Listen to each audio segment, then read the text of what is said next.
Joe Biden is still president, but you wouldn't really know it. Elon Musk and his partner, the president-elect, Donald Trump, are making it clear that they are already in charge.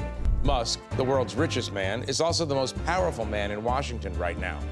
We'll explain how this came to be next. This is Washington Week with The Atlantic. Corporate funding provided by... In 1995, two friends set out to make wireless coverage accessible to all. With no long-term contracts, nationwide coverage, and 100% U.S.-based customer support. Consumer Cellular. Freedom calls. Additional funding is provided by Koo and Patricia Ewan for the Ewan Foundation, committed to bridging cultural differences in our communities. Sandra and Carl DeLay Magnuson. Rose Herschel and Andy Shreves, Robert and Susan Rosenbaum, the Corporation for Public Broadcasting, and by contributions to your PBS station from viewers like you. Thank you. Once again, from the David M. Rubenstein studio at WETA in Washington, Editor-in-Chief of The Atlantic and moderator, Jeffrey Goldberg. Good evening and welcome to Washington Week.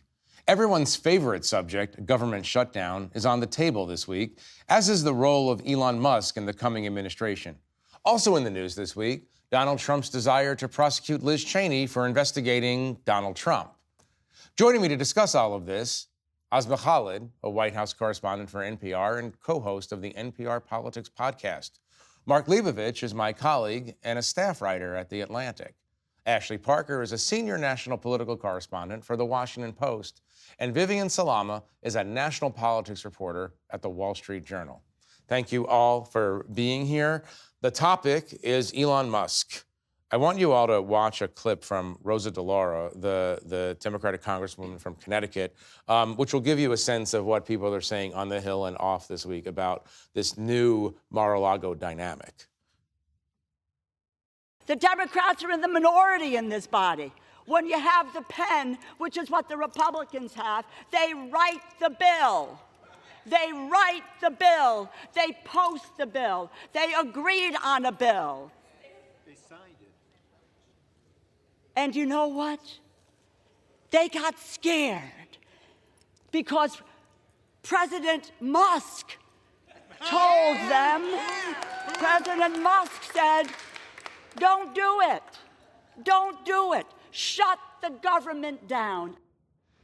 Asma, how did Elon Musk become seemingly the most powerful man in Washington? It's an excellent question. Thank you. Especially for a man who historically had not been heavily involved in American politics. But the brief story is that this summer he became the wealthiest political donor that we have in the 2024 election cycle. He invested, I believe it's over $270 million, talking about $250 million in this race to help Donald Trump and Republicans get elected.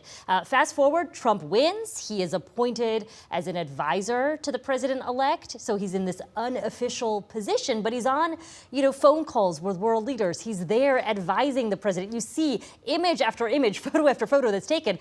Musk is sort of just behind Trump in all these pictures. And what we saw happen this week is that Musk put out a series of tweets blasting this short-term spending bill, and you saw a whole bunch of Republicans line up and say that no, they're no longer going to support the bill. But look, I will say I think what is extremely unusual about Musk is it's not just money that he has.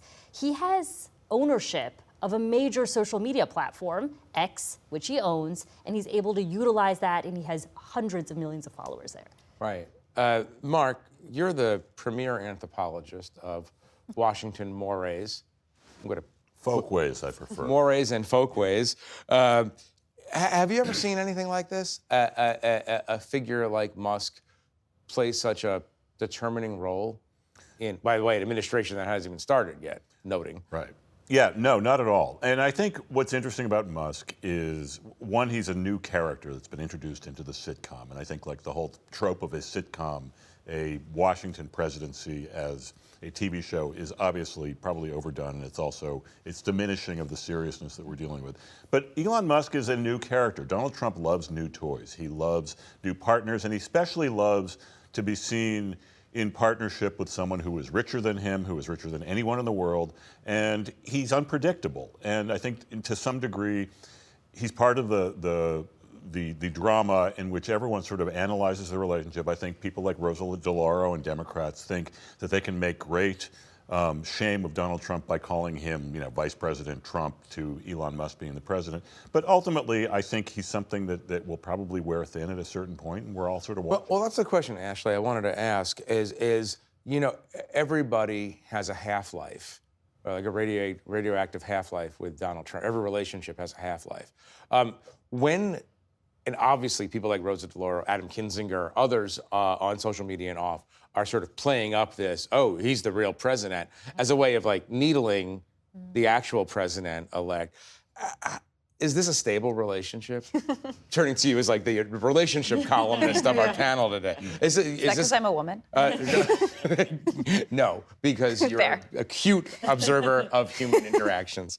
But I mean, how long does something like this last? I mean, I was just asking someone in Trump world this, and they said that's the $64,000 question. But I think the answer is twofold. On the one hand, these trolls, right? The way people get crosswise with Trump is when they begin to eclipse him, right? The death knell, the beginning of the death knell for Steve Bannon was when he appeared on the cover of Time. That's a magazine that only Trump should grace, right? And that kind of begins the descent. The flip side is that, as Mark said, Elon Musk has something that Trump doesn't, which he is incredibly wealthy. He is much more wealthy than Trump. And what Trump does not like is when he believes that people are profiting off of him, right? That they only got a book deal because of their proximity to him or because the way he set them up in his administration. And what Trump recognizes correctly is that with or without Donald Trump, whether or not he's sitting on the patio of Mar-a-Lago or not, Elon Musk will still be Elon Musk. He will still have his billions of dollars. He will still have his social media platform. He will still have all his other very successful companies.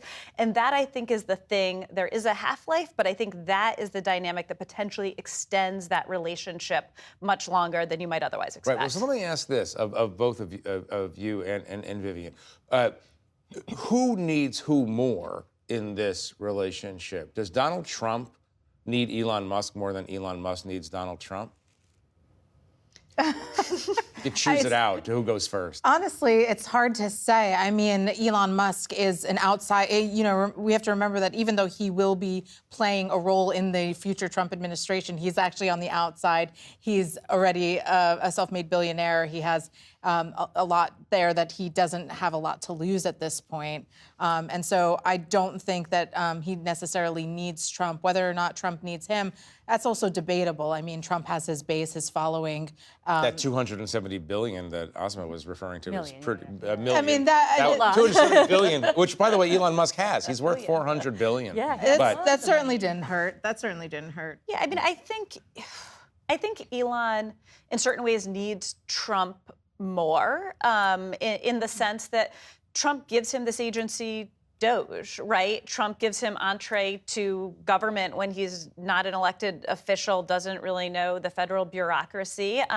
The flip side is, I think, when Donald Trump tires of Elon and chooses to crush him, like he has the loyalty of the MAGA base, Trump can successfully banish Elon. But the difference is when Elon is banished, he goes back to being Elon, unlike some of those other people like a Rex Tillerson or someone else who ends up banished and a bit diminished. Mm-hmm. Right. No, I find it hard to believe that the relationship ends well, in part because many of Trump's relationships don't end well. But staying on this subject of what Elon wants, obviously, as important as Tesla is to him and Starlink, his space business is hugely important. And so I'm just wondering, based on reporting, based on informed speculation, Mark, is there a long-term play here for Elon Musk to basically become the space czar of America? Is that what's going on here? I'm just trying to figure it out. Yeah, I think he could be the space czar for America now if he wants to be. I do think, the other piece of what I... Maybe he is the space czar. Maybe he is the space. We haven't even known yet. NASA. They're just holding up the announcement for the appropriate time. Right.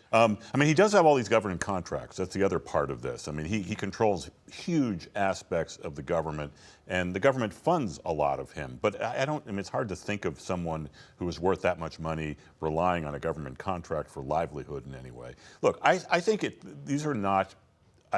my sense is these are mercurial folks who are not thinking long term. They are just sort of having fun at this moment. And I don't think anyone As one really, does with the presidency. as one does with the presidency. But look, I mean, I don't think anyone seriously thinks that this is going to be the dynamic in play in 2 years. But even if it's not the dynamic in play in 2 years, I just do think if you sit here for a moment and look at it, this is an astounding thing to see someone who is the wealthiest man in the world, never elected into any position in government, but has a major platform and can ostensibly kill a piece of legislation in a day. Well, and this is one of the help kill a piece of legislation. Yeah, I mean, and this is one of the factors that I think has made people around Trump very uneasy in the last couple of days, because one of the remarkable things about his campaign this time around was its discipline. The fact that they were able to kind of control the messaging, keep Trump on message to a certain degree, and also control the people who kind of got to him. And suddenly in the last 48 hours, we have seen two bills actually implode in a GOP-led House by Elon Musk, essentially. Because of a tweet. Actually 92 tweets in the course of a 24-hour period.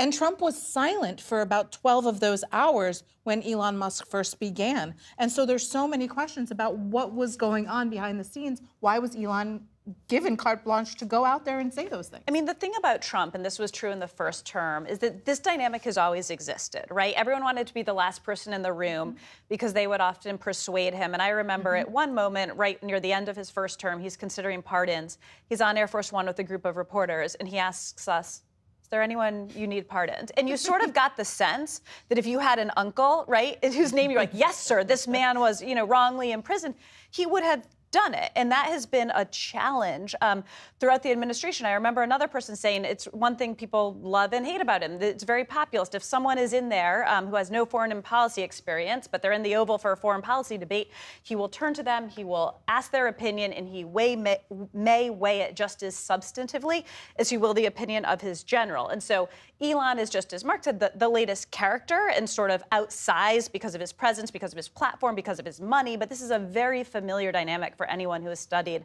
or covered Donald Trump. Right. I want to note for the record that we're going to spend the last 10 minutes of the show pardoning people. Also, at the end of the year, I'm just feeling that. We'll just go around. I'm feeling that. I'm feeling that mood. Yeah.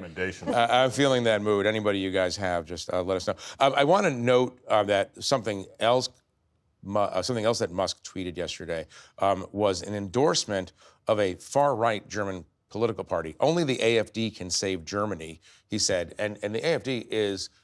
This is Germany we're talking about. This is a party that is not dissimilar in some ways from more antique fascist parties of Germany. And it's so far to the right that other far-right European parties try to stay away from them. I'm wondering this is a very serious subject, what that means for the global dynamic. If Elon Musk is sitting right next to Donald Trump and telling him how great this extremist German party is, what does that hold for us once Trump actually assumes office?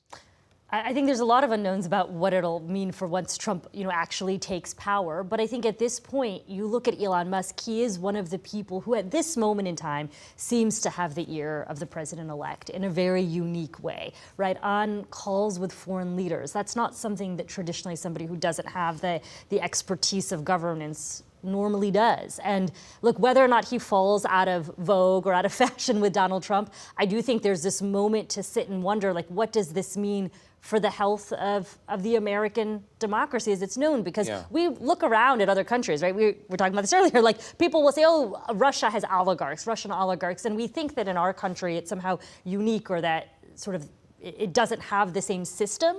And I think there's a moment to sort of sit around and say, well, this is actually extremely unprecedented to this degree, to see somebody who is so wealthy in an unelected position have the ear of the president in such a way. It's also not surprising to see people in Trump's orbit embracing some of these right-wing governments. You saw Trump himself has supported Hungary's Prime Minister Viktor Orban, who's right-wing.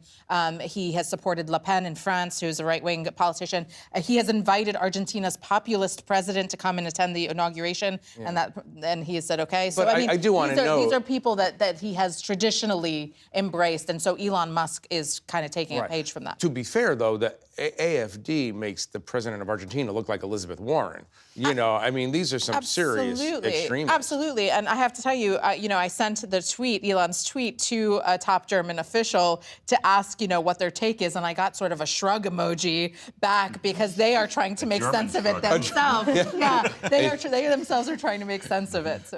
No. It's all, I mean, it's just worth noting for the record that the most influential private advisor to the president-elect of the United States is endorsing a German fascist party. Noting for the record for future discussion. Vivian, I want to turn to you because there's another friend of Donald Trump who has been active, according to your own reporting, Tucker Carlson, another private advisor. You had a pretty big scoop about his ability to quash nominations. Could you give us a little bit of what you discovered this week? So Tucker Carlson, who, for folks at home who have forgotten, the former Fox News host and right-wing commentator, is a regular at Mar-a-Lago, speaks to the president-elect pretty regularly, and is part of that sphere of influence that we're talking about here with Elon Musk and others, where he has managed to be very influential with the president-elect. And in this case, what I was talking about is the case of former Secretary of State Mike Pompeo, former CIA director as well, who was a shoo-in up until almost Election Day to be Secretary of Defense, according to a number of people who are close to Trump. But Tucker Carlson, who has long hated him, believes he is, quote, evil, says he's a warmonger, a neocon even, just a traditional Republican, has made the case to Trump that bringing him back into the fray would be a terrible mistake. He also is convinced that Mike Pompeo tried to assassinate Julian Assange, among other accusations. And so Trump and unfounded accusation. Unfounded accusations. And so, Don Jr., Trump's eldest son, also kind of pushed the idea that some of these neocons who turned against Trump in the previous administration, a lot of the national security folks who came out later and said he was unfit to be president, they linked Pompeo to that, and Trump listened. Mike Pompeo's out. Ashley, I want to talk about another Republican who's in disfavor with the MAGA forces. This week, House Republicans issued a report calling for Liz Cheney to be investigated by the FBI, whose future leader could be Kash Patel, a very strong loyalist of Donald Trump, for her role in the investigation of January 6th. So is this rhetorical excess, or is there something more here? Well, again, this to me is one of the open questions because Trump says and does and threatens a lot of things, and he doesn't do all of them, but he does do some of them. And what the Republicans did was sort of served him up on a platter, a roadmap for potentially going after her should he choose. And if you just look at his comments, he's still kind of been all over the place. On the one hand, he sort of said a version of people are saying, right? Like people are saying she really should be looked into. Well, those people are House Republicans and they're doing it because they believe they have gotten wink, wink, nod, nod signals for you to do it. But he's also said he doesn't want to look back to the past. So it's sort of a Rorschach test for where he is and where we go when he actually becomes president. Right. Mark, I want to ask you about Joe Biden. Remember Joe Biden, President of the United States for another few weeks. Lot of coverage in the last week or two about, including the Wall Street Journal, his limitations that were showing themselves, his intellectual limitations or cognitive limitations, the age issues, coming out long before this past summer or the debate on June 27th. You were warning early about Biden's age. Is there anything surprising coming out to you now, or is this kind of a story about a group of people around Joe Biden covering up for him? I mean, I'm not really surprised. I mean, I'm surprised to the degree to which he has completely disappeared since the election. I mean, I guess it's sort of obvious that a lame duck president, by definition, will not be a factor, especially when someone who has such a big footprint as Donald Trump is waiting in the wings. I do think that there's a lot of sort of unfinished reporting done on this, which I think is going to come out around what this White House really did look like. And is that a failing of the media over the last few years? Maybe. But I also think, there was a very serious effort to protect him and to shelter him and to keep him away from cameras and to keep him away from situations where this would be exposed. And look, is it a scandal? I don't know if I'd use that word, but I also think it is a massive source of information that we're still trying to understand. Right. Mark, let me stay with you. I wanted to ask, since we're coming to the end of the year, I wanted to ask you all, veteran political analysts as you are, to talk about the things that actually surprised you a bit over this last year. Mark, let me start with you. What was there's a lot of surprises this year, but what's something that really struck you as, that's unusual? Yeah, I think one of the things that struck me was, the sort of sprint to the election that the Kamala Harris, Tim Walz campaign ran. I was surprised by, first of all, I thought Kamala Harris did a nice job. I think Tim Walz was a good, pretty good candidate. But I was surprised that they sort of landed on the politics of joy, which struck me as one of the most fundamentally sort of bad misreads of a political moment, in a long time, which is, this is not a joyous moment in the American economy, in the American sort of mood in general. And it struck me as something that was tone deaf, and something that when I heard it, I was thinking, I don't know if this is going to work at all, and I don't know if they've thought this through. And so I guess I would say that my surprise from the last year is the politics of joy being a thing, because it struck me as misguided. Right. Vivian, what was something that really struck you as unusual, or just you weren't expecting? Well, I told your producers, I don't know if this was too obvious, but Donald Trump getting shot this year was mind-blowing for a lot of us who have covered him for years. But not only that, how he narrowly escaped death, literally by millimeters. And a head turn. It was a head turn that saved his life, and it is pretty extraordinary. And we went just from that extraordinary moment to 2 days later, the Republican National Convention, which took on a completely new mood, catapulted his candidacy, and he was already doing well. Joe Biden was still in the race at that moment, and so his polling was still fairly good, and he was in the lead. But to see the enthusiasm behind his candidacy after that, it was really just an extraordinary moment in American history. Asma, what about you? Equally, perhaps unsurprising, but covering the Biden campaign, which then became the Harris campaign, for me, the moment that was just so surprising, because I genuinely didn't think it was going to happen, was when Joe Biden officially dropped out of the race. Why didn't you think it was going to happen? For a couple of reasons.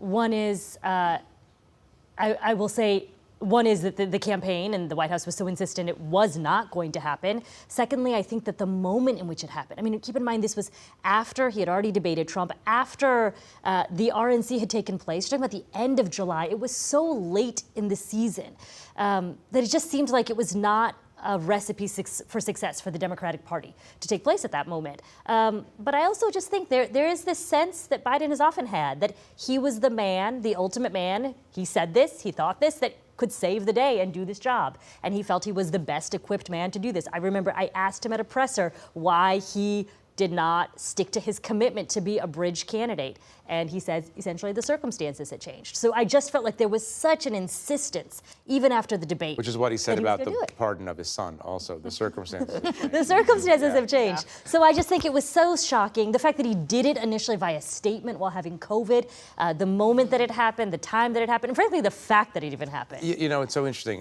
Not as shocking as an assassination attempt, obviously, but the fact that the debate, if that debate, the first debate, had happened in September or even October, Joe Biden would have had to have been the candidate running against Donald Trump. We'll never know. It's alternate history, but just the scheduling of that debate is actually one of the most important facts in modern American political history. I remember I had to write, everyone writes their pre-write stories that all editors make you do. So I had pre-written the story, and I did one of those. And I remember after the debate, the editors are bugging me on vacation.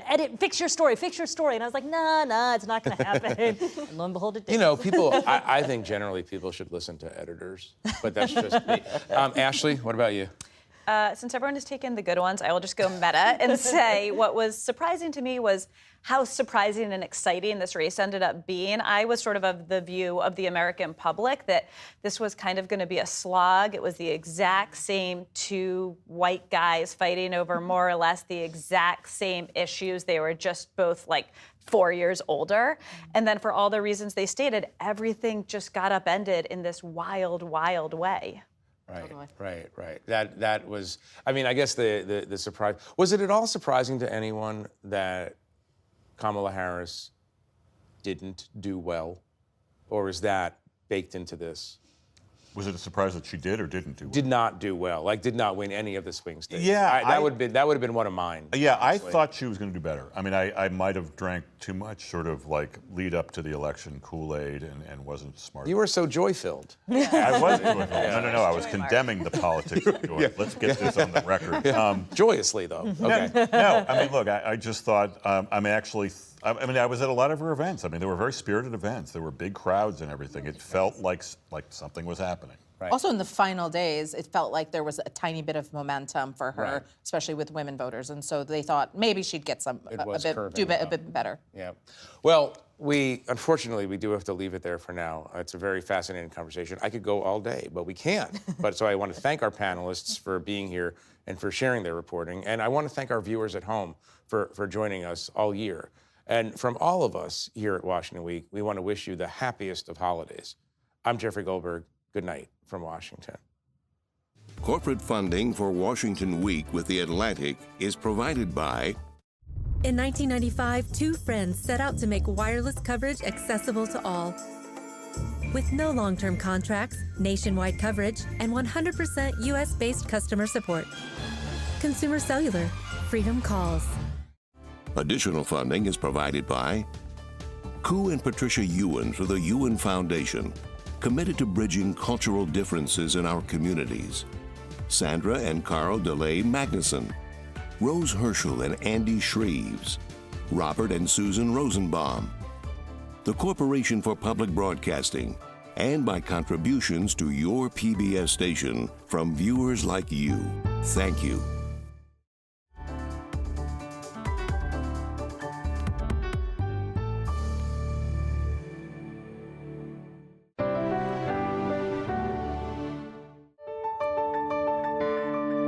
You're watching PBS.